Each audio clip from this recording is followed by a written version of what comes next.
10వ తరగతి తెలుగు పాఠ్యపుస్తకంలోని అన్ని పాఠాలకు సంబంధించినటువంటి నానార్థములను మనం ఈ వీడియోలో పరిశీలిద్దాం. ముందుగా ఈ వీడియోలో పాఠం వెనక వైపున ఇవ్వబడినటువంటి అన్ని నానార్థాలను మరియు అధిక సమాచారాన్ని, అంటే పాఠం లోపల విషయాలలో ఉన్నటువంటి నానార్థాలను, చివరగా పరీక్షా విధానంలో అడిగేటువంటి ప్రశ్నల సరళిని, అంటే పబ్లిక్ పరీక్షలో నానార్థాలు ఏ విధంగా అడుగుతారు అనేటువంటి నమూనా ప్రశ్నలను కూడా ఈ వీడియోలో మనం పరిశీలిద్దాం.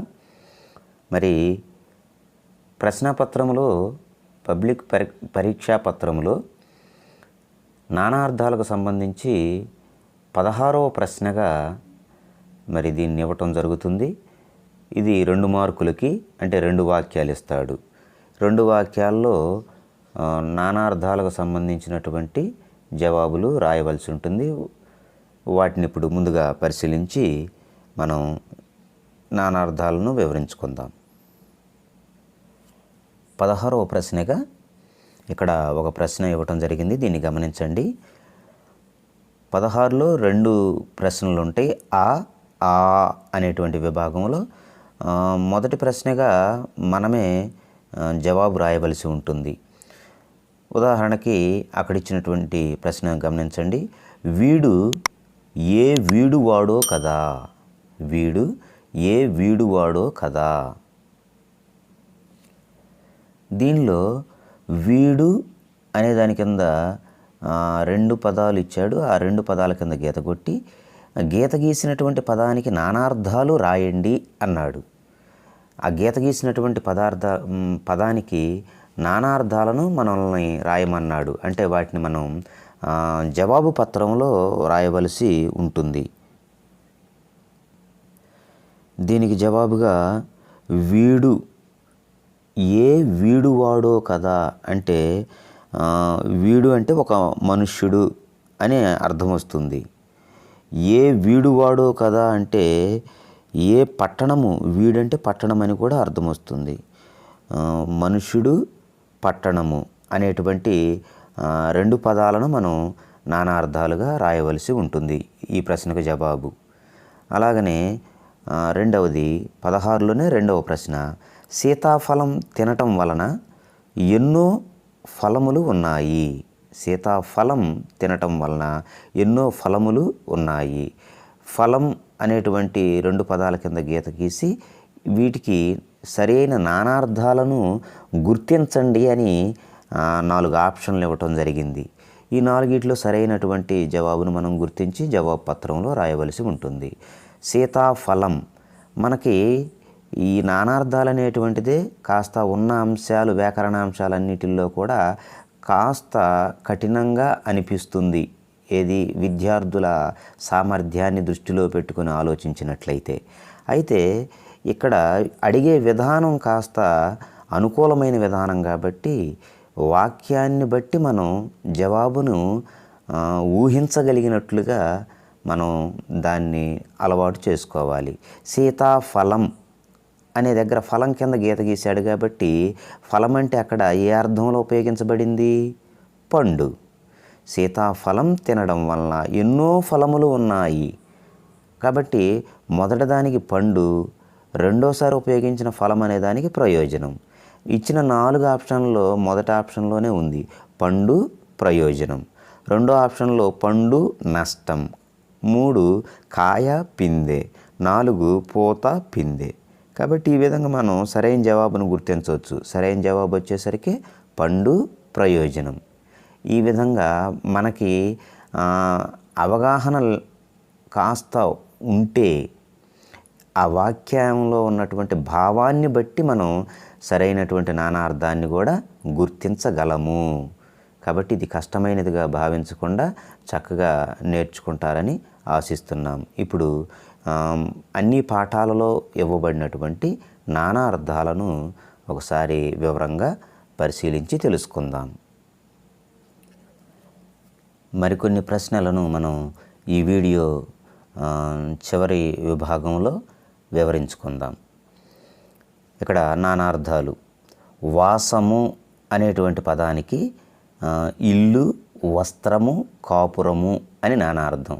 అసలు ఈ అంశమే కాస్త జాగ్రత్తగా ఆలోచిస్తే నానార్థములంటే అనేక అర్థాలు అని అర్థం.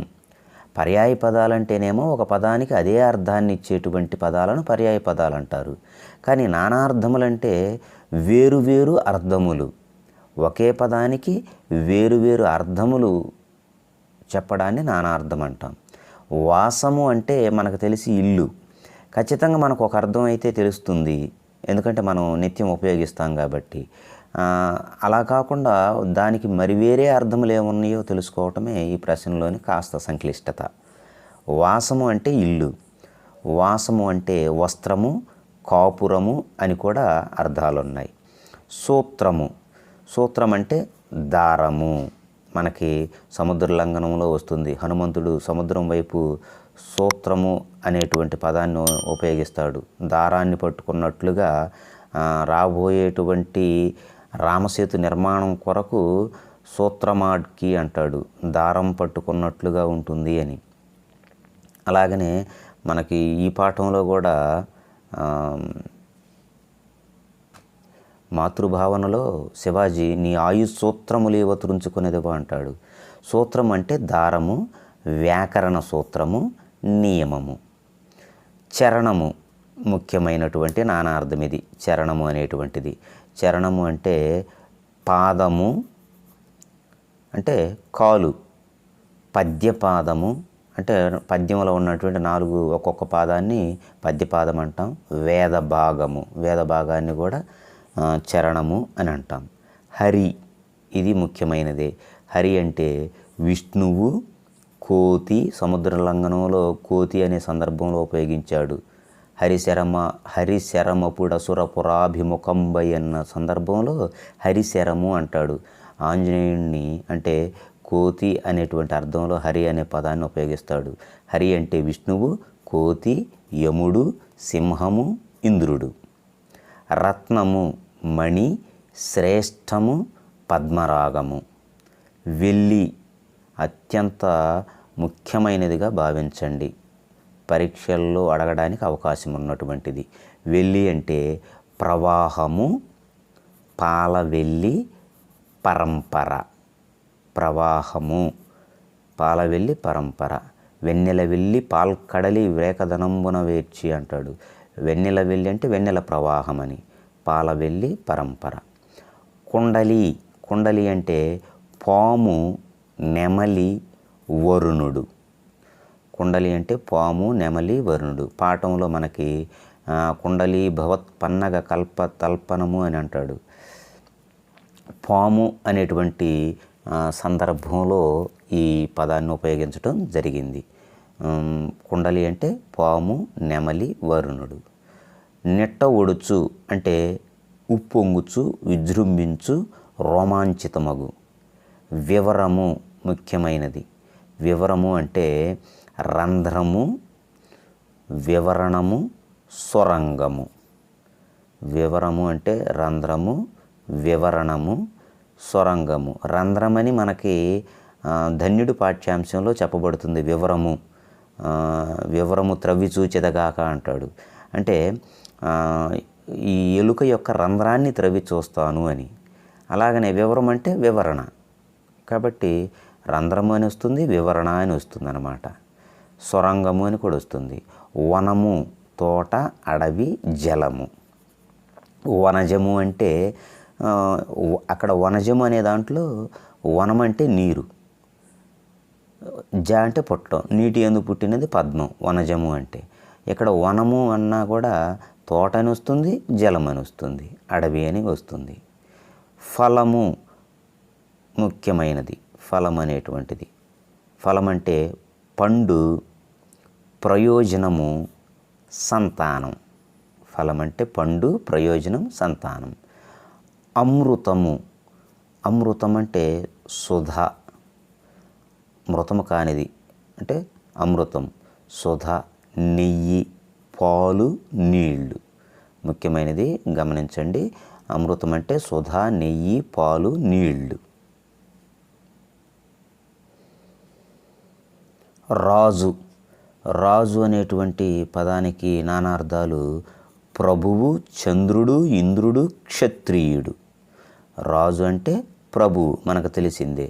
చంద్రుడిని కూడా రాజు అంటాడు, ఇంద్రుడిని కూడా రాజు అని అంటారు. క్షత్రియుడు అంటే రాజు. సమయం ముఖ్యమైనటువంటిది. సమయం అంటే కాలం, సంకేతం, ఆజ్ఞ, ఒడంబడిక. కృషి. కృషి అంటే వ్యవసాయము, ప్రయత్నము. ఇవి నానార్థాలు. కృషి అంటే వ్యవసాయము, ప్రయత్నము. పాండవోద్యోగ విజయము అనేటువంటి దాంట్లో మనకి ఆ నాటకంలో గతంలో చెప్పుకున్నప్పుడు కూడా ఈ పదాన్ని వివరించడం జరిగింది. కృషీవలుడు అంటే వ్యవసాయదారుడు అన్నమాట. కృషి చేస్తే మనుషులు ఋషులు అవుతారంటే ప్రయత్నం చేయాలి, అది ఇక్కడ పని అని అర్థం. కృషి అంటే వ్యవసాయము, ప్రయత్నము. కన్ను అంటే నేత్రము, మనకు తెలిసిందే. చూపు. బండి చక్రాన్ని కూడా కన్నే అంటారు. నెమలి పురి కన్ను అంటే నెమలి యొక్క పింఛానికి ఉండేటువంటి దాన్ని కూడా కన్ను అంటారు. గనుపు అనే దాన్ని కూడా కన్ను అంటారు. కొమ్మ. కొమ్మ అంటే శాఖ, స్త్రీ, భార్య. కొమ్మ అంటే శాఖ. ఇంగ్లీష్లో బ్రాంచ్ అంటాం కదా, ఎస్బీఐ బ్రాంచ్ అంటాం. బ్రాంచ్ అంటే శాఖ అని అర్థం, దాన్ని కొమ్మ అంటారు. స్త్రీని కూడా కొమ్మ అని అంటారు, భార్య అంటారు. ఆశ. ఆశ అంటే దిక్కు, కోరిక. నానార్థాలు. వీడు ముఖ్యమైనది. వీడు అంటే విడిచిపెట్టు, ఒక మనుష్యుడు, పట్టణము, సైన్యము. విడిచిపెట్టు, ఒక మనుష్యుడు, పట్టణము, సైన్యము. ఇచ్చినటువంటి సందర్భం ఏమిటనేది గ్రహించి 2 నానార్థాలు రాసినా సరిపోతుంది. మనల్ని అడిగేది 2 నానార్థాలే కాబట్టి తెలుసుకొని ఉంటే మంచిది. 2 మాత్రమే రాస్తే సరిపోతుందన్నమాట. లెస్స. లెస్స అనేటువంటిది ముఖ్యమైనది. లెస్స అంటే బాగు, మంచిది, శ్రేష్టము, యుక్తము. ఇవన్నీ కూడా లెస్స అనే పదానికి నానార్థాలు. గురువు. ఉపాధ్యాయుడు, బృహస్పతి, తండ్రి, ఆచార్యుడు. ఇది గురువు అనేటువంటి పదానికి నానార్థాలు.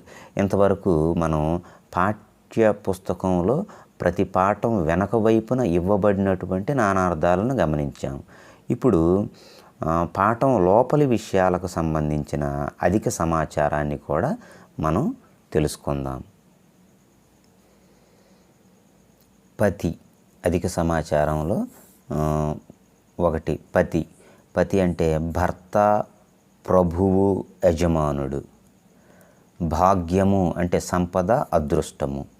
పాశము అంటే త్రాడు. యమపాశం అంటే యముని చేతిలో ఉండేటువంటి త్రాడు అని అర్థం.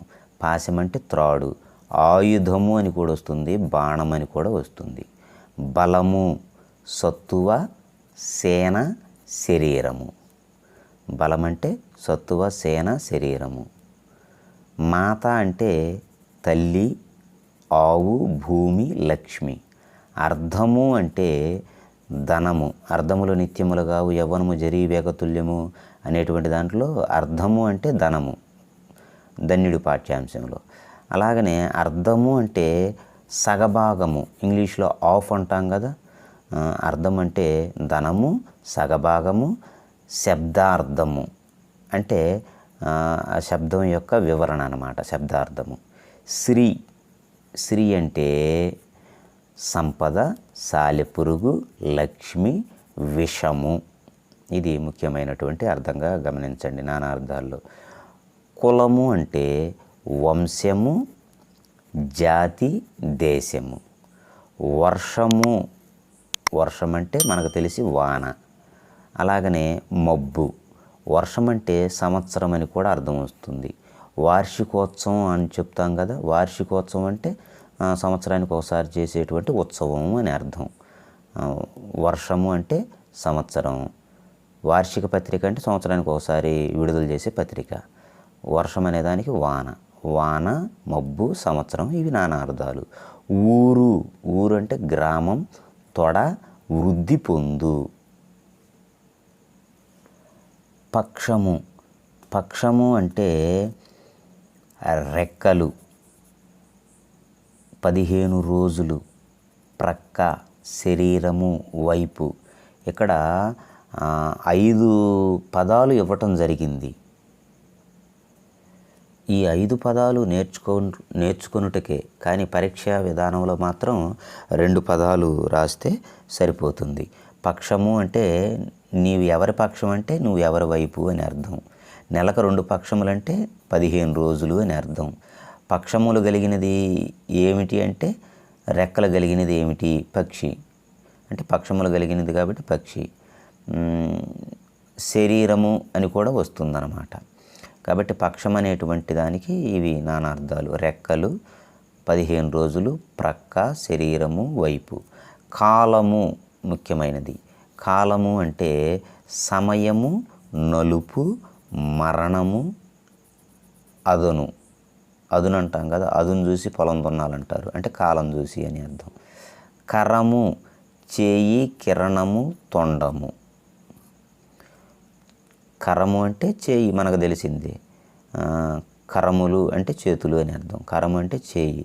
కిరణము, ఏనుగు తొండాన్ని కూడా కరమే అంటారు. వనము, వనం అంటే తోట, అడవి, జలము. మనం ఇంతకుముందు కూడా చెప్పుకున్నాం. దిక్కు కూడా దిశ, వైపు, శరణము.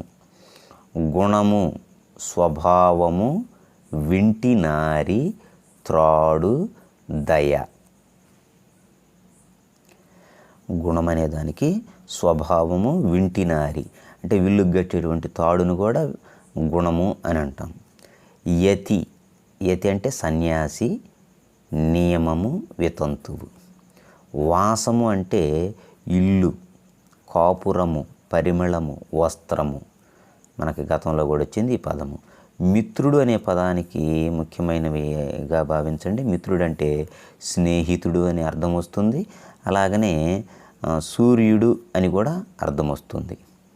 ధన్యుడు అంటే కృతార్థుడు, అదృష్టవంతుడు, ఉదారుడు. దళము, దళము అంటే ఆకు. దళం అంటే సేన అంటే సైన్యం. దళం అంటే గుంపు. దళం అంటే దళసరి అంటే మందము అని అర్థం అన్నమాట. సుధ అంటే అమృతం, పాలు, నీళ్లు, సున్నము. ఇవి నానార్థ పదాలు. కరి అంటే ఏనుగు, మనకు తెలిసిన అర్థం. కరి అంటే ఏనుగు. కోతి 8 సంఖ్య, దాన్ని కరి అంటారు. నీరం అంటే నీరు, రసము, అమృతము. నీరము తప్తలోహమన అనేటువంటి పద్యంలో నీరం అంటే శతకమధురిమలో నీరు అని ఉపయోగించబడింది. రసము, అమృతం అనేటువంటిది కూడా నానార్థంగా వస్తుంది. కార్యము, కార్యం అంటే పని, ప్రయోజనము. విద్య అంటే చదువు, జ్ఞానము, నైపుణ్యము.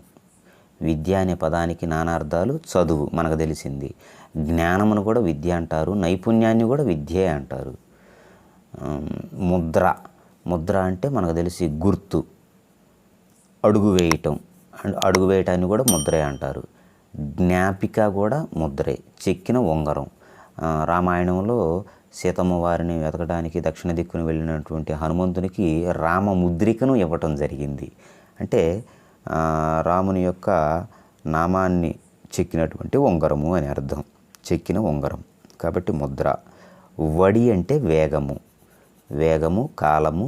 పద్యమునందలి యతి, పద్యపాదంలో మొదటి అక్షరానికి సంబంధిత అక్షరానికి యతి చెల్లుతుందంటాం కదా, ఆ యతి, పద్యమునందలి యతిని కూడా వడి అంటారు. వడి అంటే వేగము, వడివడిగా అంటే వేగంగా అని అర్థం. ధర ముఖ్యమైంది. ధర అంటే భూమి మనకు తెలిసి. దాని ధర ఎంత అని ఒక వస్తువుని అన్నాం అనుకో, వెల. మెదడు ఒక చందో వృత్తము, అంటే ఛందస్సులో ఒక వృత్తానికి ఉన్నటువంటి పేరు అన్నమాట ధర. శరము అంటే, శరం అంటే బాణం మనకు తెలిసింది. సముద్ర లంఘనంలో హనుమంతుడు సముద్రం మీదకు వెళుతున్నప్పుడు హరిశరమపుడా అసుర పురాభిముఖంబు అనేటువంటి సందర్భంలో ఉపయోగిస్తాడు. హరిశరము అంటాడు, హనుమంతుడు అనేటువంటి బాణము అని. కాబట్టి శరం అనే దానికి నీరు, బాణము, రెల్లుగడ్డి, మేగడ. పురము ఇది ముఖ్యమైనది. పురం అంటే పట్టణం. ఇల్లు, శరీరము, మరణము అనే పదాలు కూడా వస్తాయి. మంత్రము, మంత్రం అంటే రహస్యము, వేద మంత్రము. చింత అంటే తలపు, చింత చెట్టు. చింతలు పోతాయా అంటే మనసులోని ఆలోచనలు, తలపులు పోతాయా అని అర్థం. తలపు బాధ. చింత చెట్టును కూడా చింత అంటారు.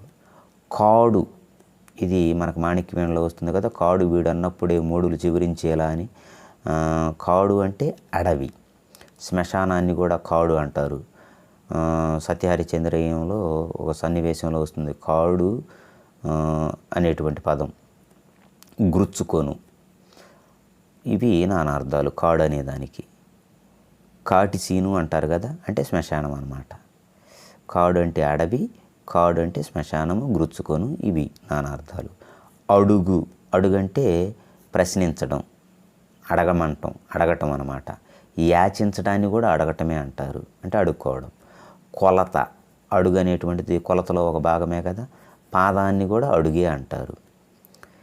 చేయి, చేయి అంటే హస్తము, కిరణము, తొండము. మనం ఇంతకుముందు కూడా దీన్ని ప్రస్తావించుకున్నాం.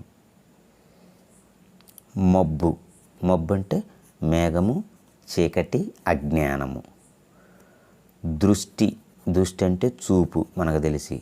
కన్ను, బుద్ధి, ఆలోచన. మోక్షము, మోక్షం అంటే కైవల్యము, నిర్యాణము, విడుదల, దాన్ని మోక్షం అంటాం. ఫలము ముఖ్యమైనది, ఇంతకుముందు కూడా వచ్చింది. ఫలం అంటే పండు, ప్రయోజనము. ఫలం అంటే పండు వస్తుంది. సీతాఫలం అన్నప్పుడు పండు. నాకేంటి ఫలము అంటే నాకేంది ఫలితము అని. ప్రయోజనము, నాకేంది ప్రయోజనం అని. అధికము, లాభము. గృహము అంటే ఇల్లు. గృహం అంటే మనందరికీ తెలిసింది ఇల్లు.